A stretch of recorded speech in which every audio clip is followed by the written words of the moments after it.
All right. Balazs, Kjartan, thank you for being on the show. Thank you for being here. Thank you for your patience with the technology. Yeah, man. We're scattered across the globe, so of course, there's going to be things that come up. But listen, I'm very much looking forward to this conversation.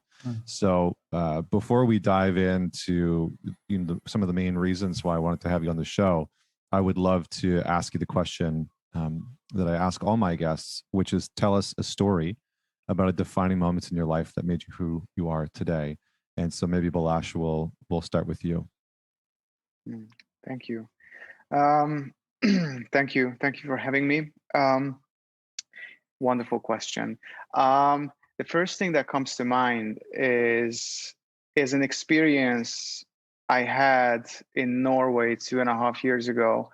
I used to live and work in New York City from the age of like 20, 25, 26 to 29.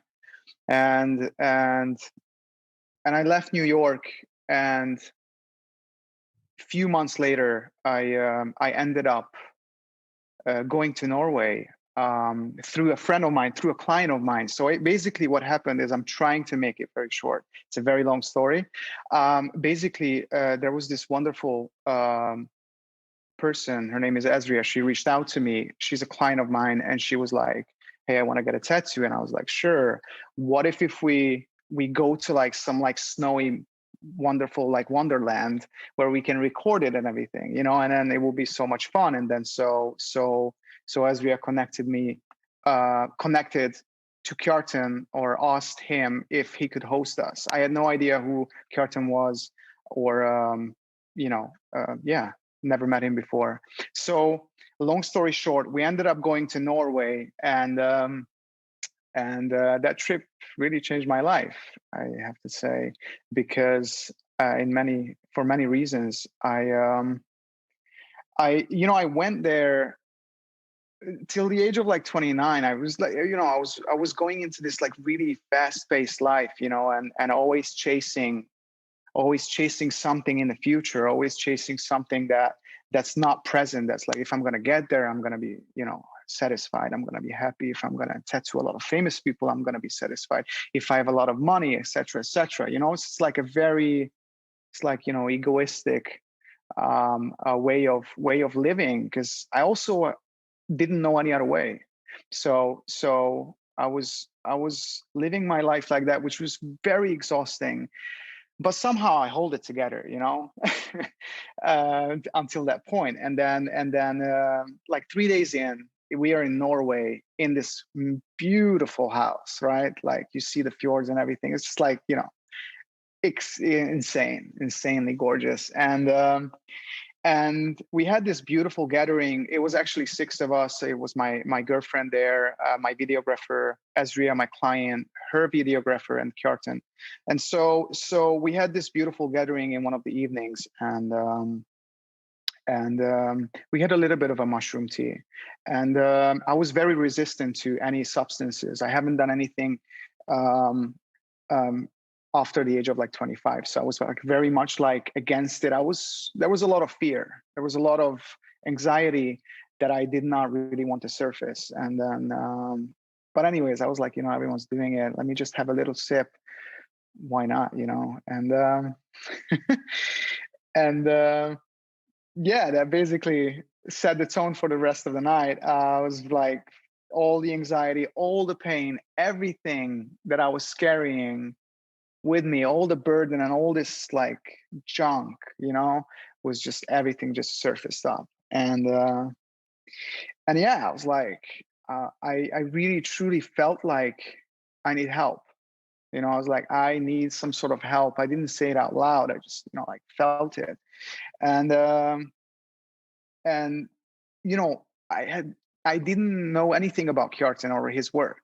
He mentioned it briefly in a supermarket before we actually had it out there that, he's doing some healing work. And I was like, fuck it. I don't need healing. Like, you know what I mean? I'm all good, And yeah, like fast forward 4 days later, I'm like super anxious, freaking out. He sensed it, and then it kind of like pulled me aside, and like did his energetic work, did his magic. And yeah, I truly have to say that was like a life-changing experience, because like somehow through this dynamic I was able to release all of this junk that I was like, all this energetic junk that was in my body, I was carrying around. I almost felt like I got permission. I was like, okay, I'm safe now, finally, after 29 years. I'm like, oh, okay, I can release. And so I did. There was a lot of like purging, a lot of crying. There was a lot of like any kind of bodily sensations you can really name. I went through it, and then I came out of it 3 hours later. I was like, I'm in fucking heaven. I was like, I just felt like so it's this, like, I feel this tremendous gratitude towards the universe that all of this thing was like orchestrated without me even like knowing it. So it's not, like Kjartan is like obviously a major player in this, but like, my girlfriend, every person that was there had a tremendous amount of role in this. It was like we were healing the whole space. So not just me, I like my personal experience was like insanely amazing, but I think that everyone kind of like felt it. And so after that I was like, I want to know everything about this. I want to learn this. I want to like, what the fuck was this? Like, I need to know more about it. I need to know more about it.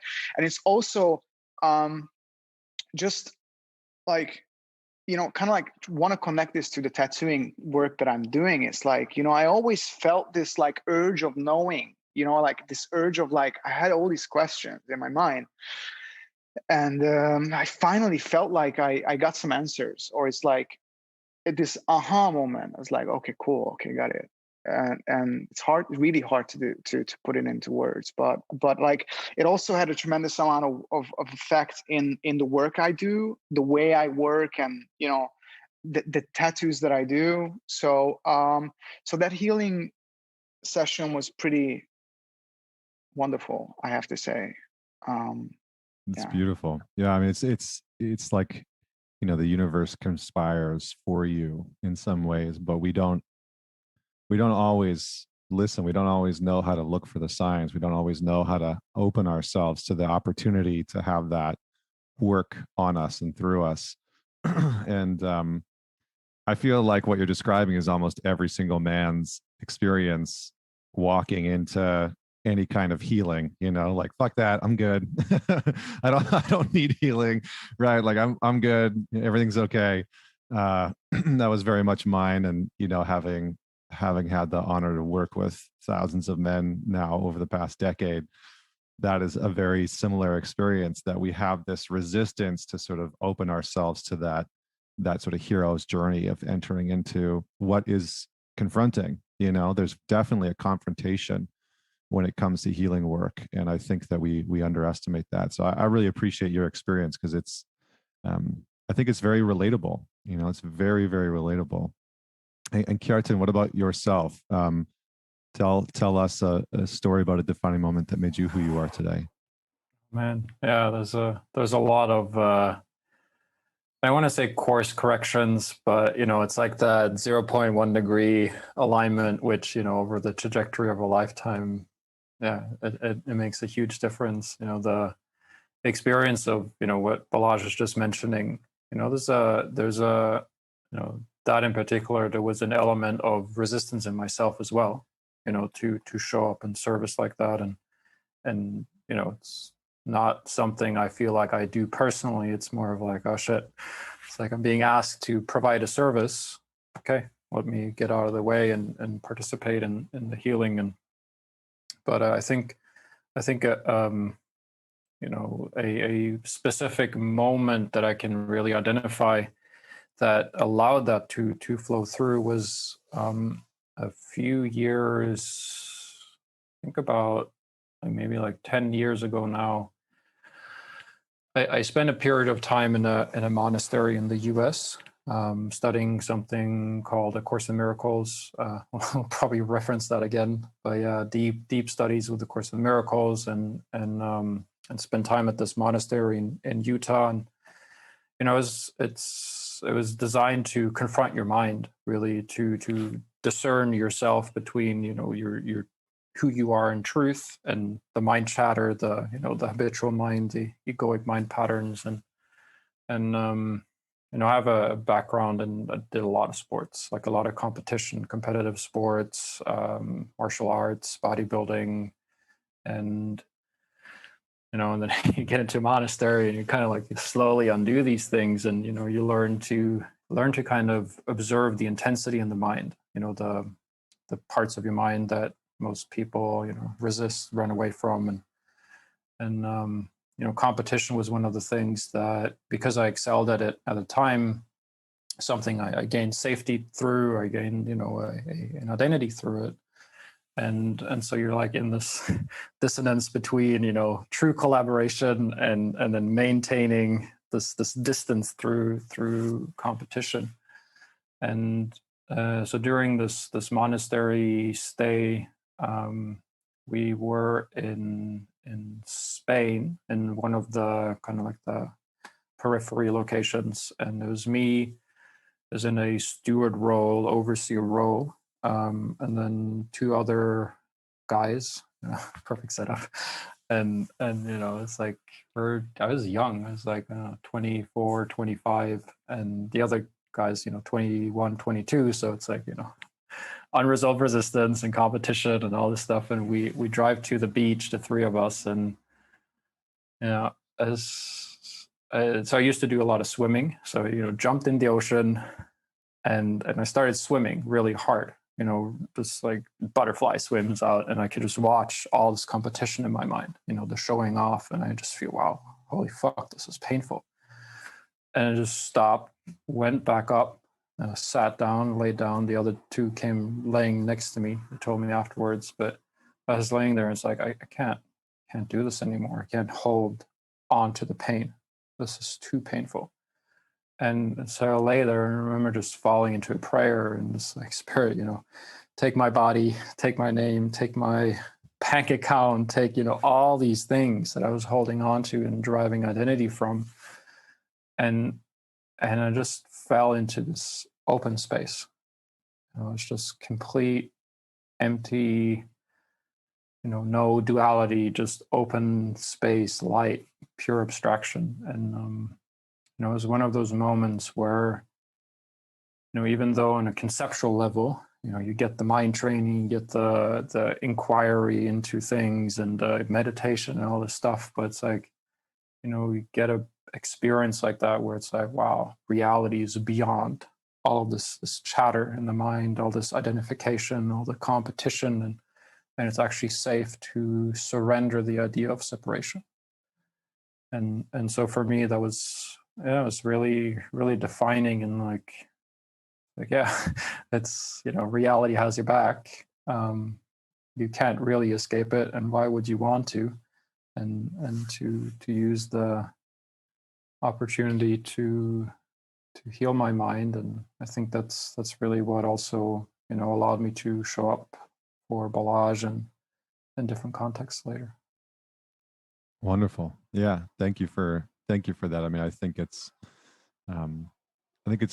certainly a relatable experience again for many people, who carry around that pain and attach worth to monetary things and material things, and I think it's something that we all do. We can all get stuck in and caught in, certainly, but yeah, I mean, I feel like what you're describing there is an experience where, like recently, I just had this gentleman on named Rupert Spira, and he's I know him. Yeah, he's wonderful. I've been following his teachings for quite a while, and he talks about, he uses the analogy of the waves returning back into the ocean. That our thoughts and this chaos that we are constantly consumed by is just a part of this vastness that is awareness, and that we can return back to that vastness. You know, that's sort of the practice, if you will. But I appreciate what you're saying there, because sometimes we can get caught in the language. You know, we can read the books, we can do the courses, we can do those things, and miss out on the experiential aspect of it. You know, and so, but I feel like that's what you guys really do well. So let's talk about your approach, because you have done something unique in the sense that you've sort of blended art and healing modalities in some way, that you both work together and you collaborate. And so I'm hoping that you can just describe a little bit about what that process looks like, because you know, you're both exceptional in your own ways. And Balazs, you know, you're one of the, I think when I came across your work, I remember looking at it and I was like, man, this is like legitimate art on the body. You know, it's legitimate. It's like a painting almost. You know, it's like it was hard to describe. Like, I've seen a lot of gifted tattoo artists and artists in general, but there was just something unique about it. And I want to go into some of those pieces. But tell me a little bit about your process and how you've started to blend healing modalities within your work. I think the first time that like came to my mind, I was in New York, and like somewhere like in the middle of my stay, I had this woman that reached out to me, and I really felt this urge. I was like, I really want to take this woman to a beautiful villa, Costa Rica somewhere, and just like kind of like orchestrate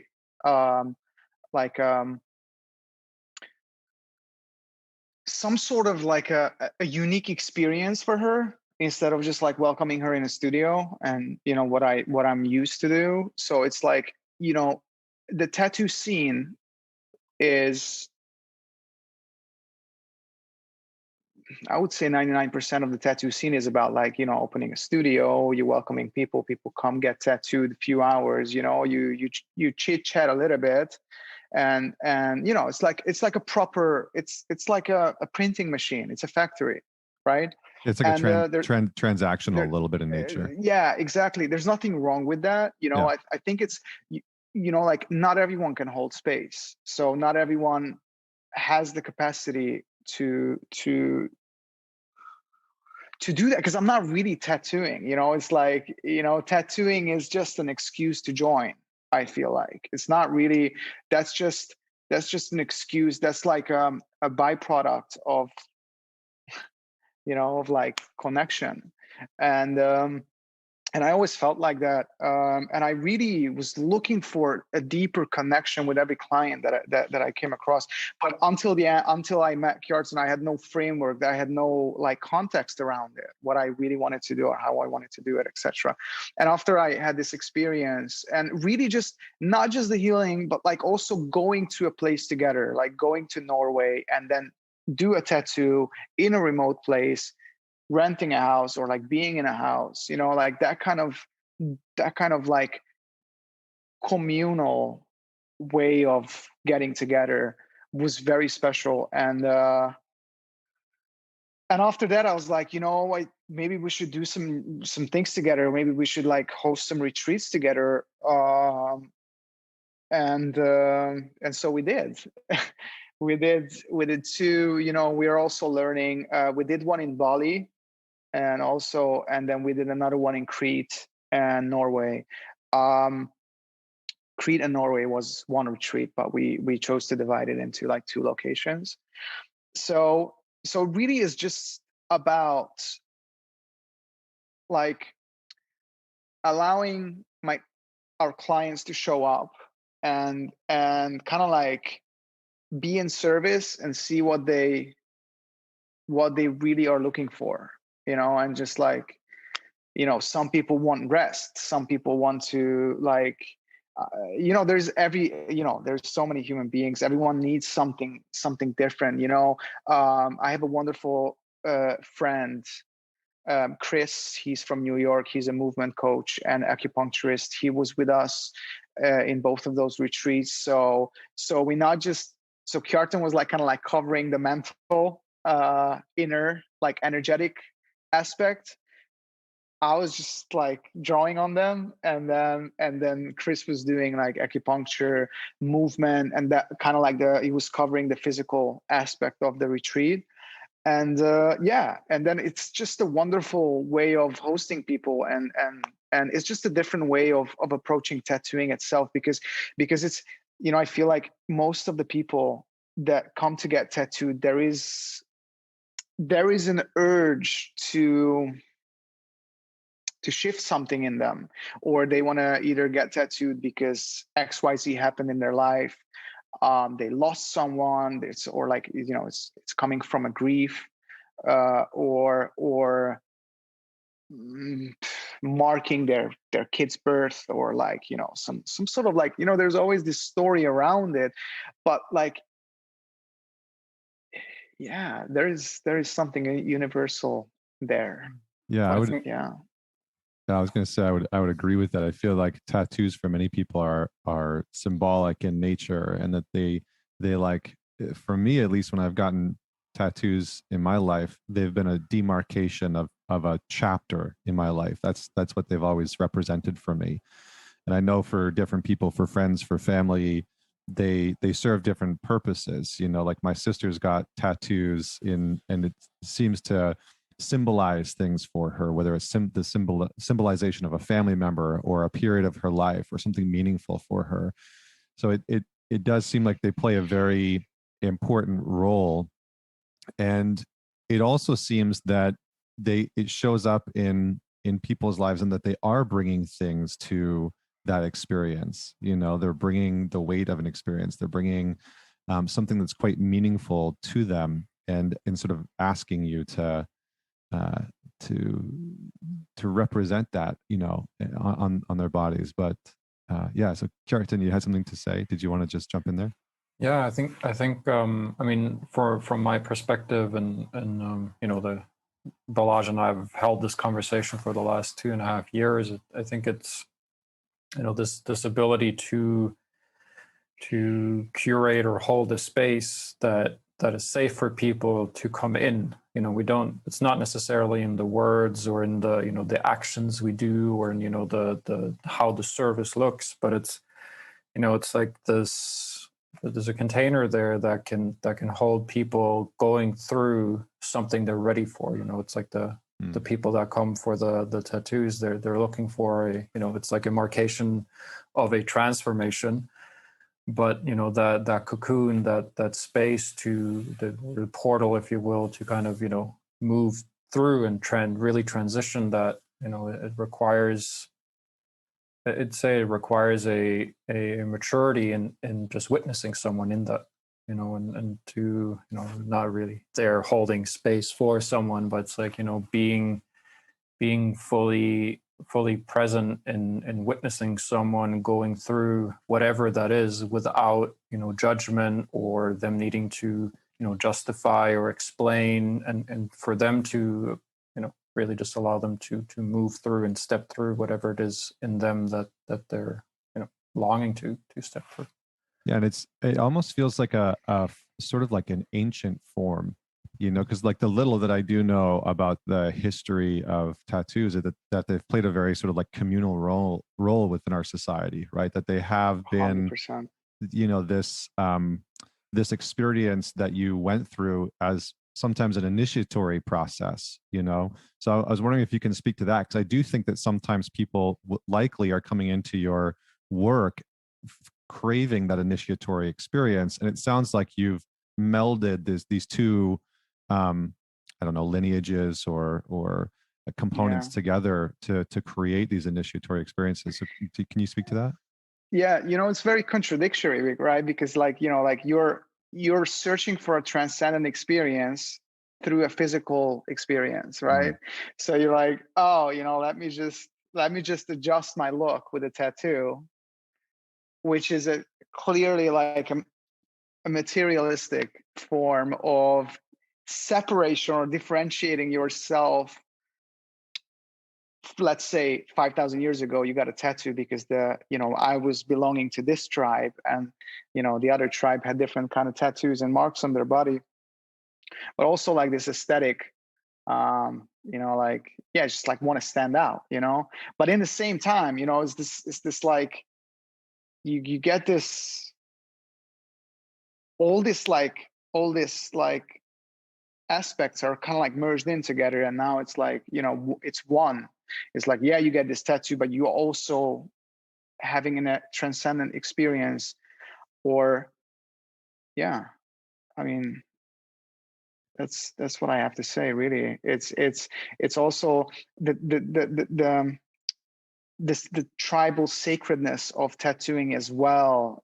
There's just something shamanic and old, and there's some wisdom in that. I don't know what it is. It's maybe the pain, the connection, the physical connection with the artist and the client, and then it's a wonderful way of expressing art or channeling through art. Yeah, I appreciate that. I do think that is a form of shamanism, and I think again in some ancient tribes and cultures, it was the shaman who actually performed the ritual, who would actually do the sort of tattooing. And so it's interesting to see that showing up within your work.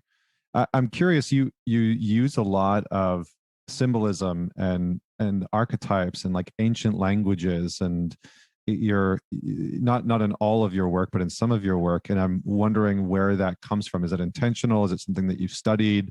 Because it almost seems like the ancient is very prevalent and present within your work.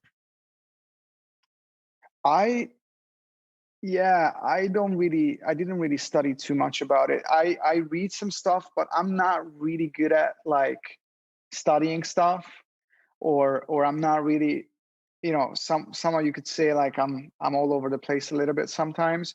But when it comes to tattooing or creating art for people, it's very easy for me. Like, I don't think about it too much. I'm just, I could also reference myself as like a stylist. I'm a tattoo stylist. So I'm merging things together. I'm like putting different ingredients there and adding my symbols to it. But like those symbols just coming through me, I don't really know what they are most of the time. I'm just like, it's hard to answer because I don't really know what I'm doing, in a way. It's just, yeah. Words you don't want to hear from someone who makes a permanent tattoo. I don't know what I'm doing. Trust me. Yeah.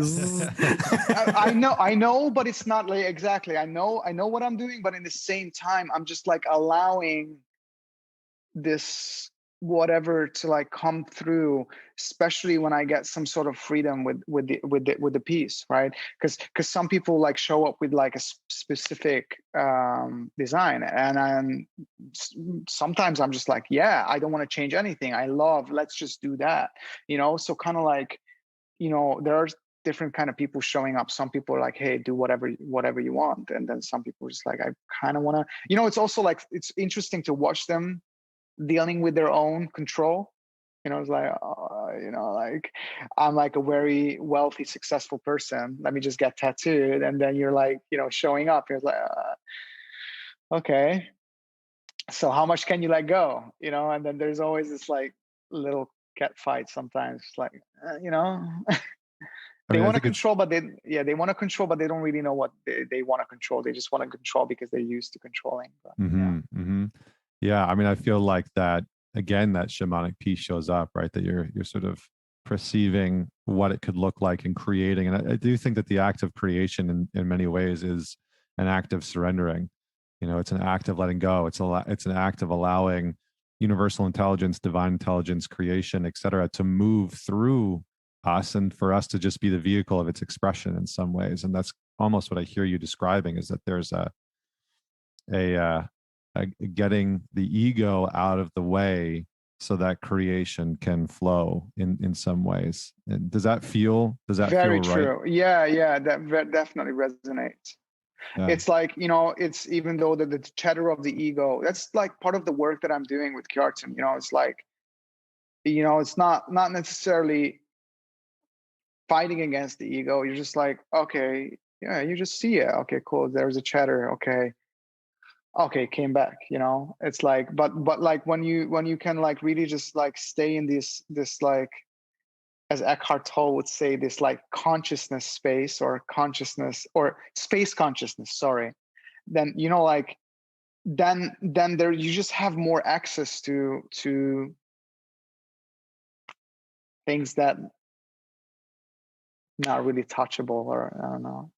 You have an access of, I find when I'm in those moments, I have an access to expression and knowing in a way, like when I'm doing my work with somebody. I'm curious to get your perspective on this, Kjartan, as well. But like when I'm doing my work with somebody, it's almost as though I'm not the one doing it. Like it's almost as like when I'm really in my flow and I'm working with somebody, and I'm working with their shadow and their their trauma or their depression or whatever, the divorce that they're going through.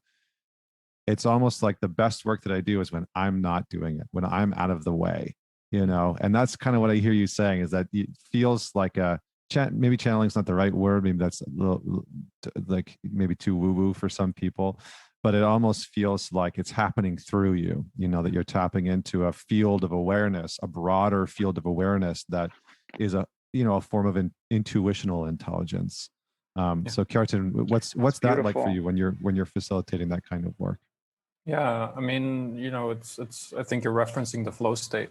So, it's like the flow state that a lot of athletes get into, or, addicts to, and to just kind of, when the mind turns off and you know what to do, and this is a context, like a specific application of that, where, rather than, diving down a mountainside or throwing yourself out of an airplane, it's done in a higher service. And that was really the whole, you could say, the whole mind training I went through during the monastery, where it's like using specific tasks and projects to flush out egoic resistances and chatter, so that you could observe them, and then through the joining with mighty companions, anyone really that has that intention to release these things, because the ego seems to be many, but it's really just one thought system that's the self-deception.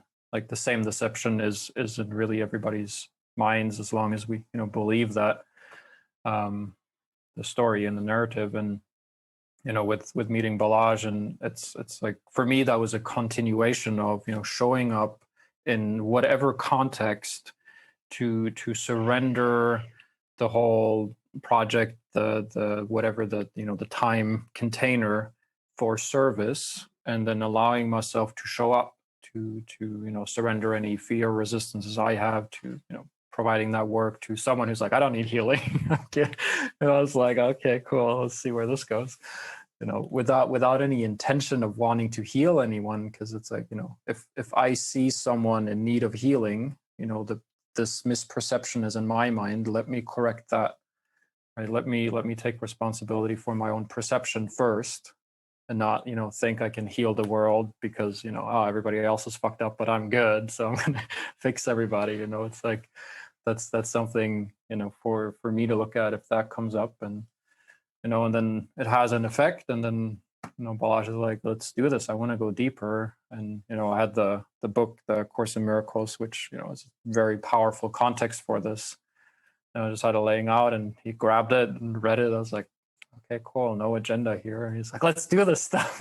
Like, all right, well, first we have to become the space, become congruent with the space, and so that we can allow just the voice to speak through, the voice that really reminds us about who we are in truth. And I think that's also the, it doesn't need to be tattooing, or it can be anything really. It's just, can I show up with that intention, and really listen and follow, and then let the higher intelligence move through. And for Balazs, it shows up in, I've seen people look at his work, and they're like, they can hear it. It reminds them of something. There's a familiarity, and I think that's for for me at least, it's the highest function we can fulfill. It's like, remind ourselves about what's really true, because you can see today in fast-paced society, consumerism, and even in the tattoo shops, you get the tattoo because you're drunk, and it's transactional everything, and the more we follow that, the more we fall into like deception, confusion, forgetting who we are, what's really important, forgetting the present moment. And so, this is really, it's like, let's join in this moment. Just like, this podcast, this meeting recording, it's like, let's collaborate to create, a reminder of who you are, like who we are in truth, and enjoy that as an experience, not just at a conceptual level. And with myself and Balazs, it makes art, and touches people. I think it's, what else would you want to do? Right. Yeah. Well said. Thank you for that. Well, I feel like we're unfortunately short on time. I would love to just converse with you, indefinitely. In some ways, I feel like we would have good conversations sitting around a fire.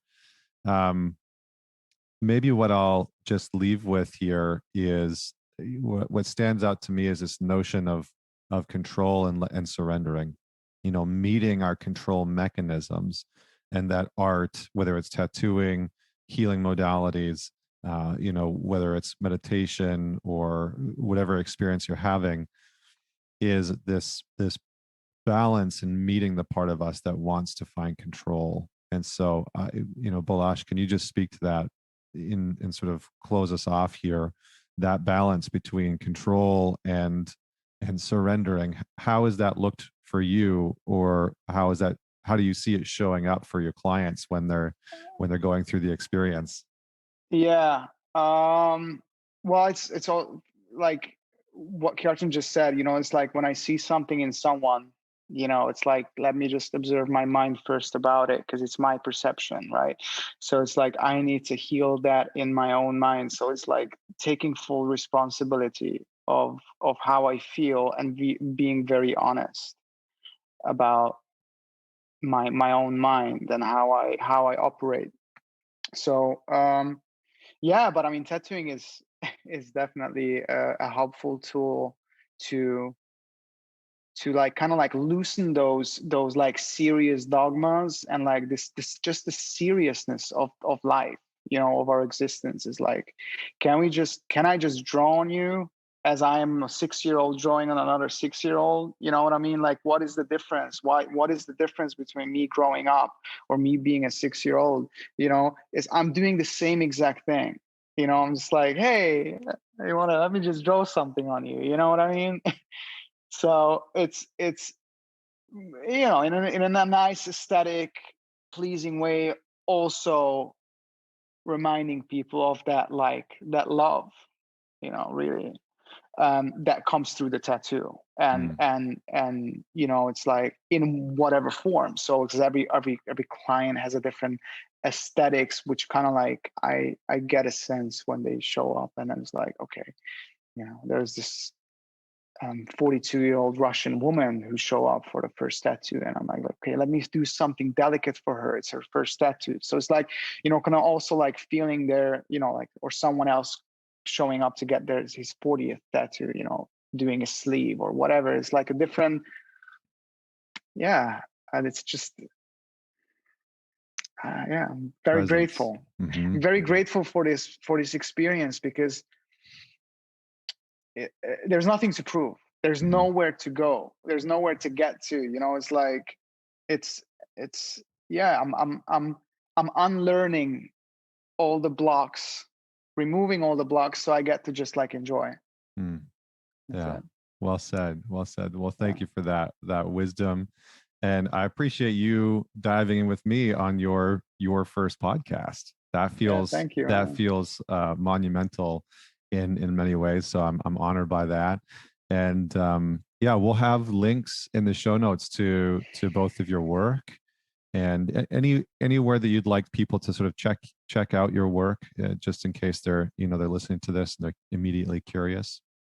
Yeah, I mean, you can most of my works are on Instagram, so it's gonna be down here. I'm not gonna spell it. It's no point. Yeah, Balazs we'll have it. Bercsényi. We'll have it in the show And notes. yeah, and I have a YouTube channel as well. So I started doing some short videos with certain clients, kind of like telling their stories through like short videos with some animation. So I'm gonna probably put more content out there in the near future, and then continuing hosting retreats, working with Kjartan. And also the NFTs, like that's another thing that I dove into. So next year I'm only doing 6 tattoos. People who own one of my NFTs. That's going to be interesting.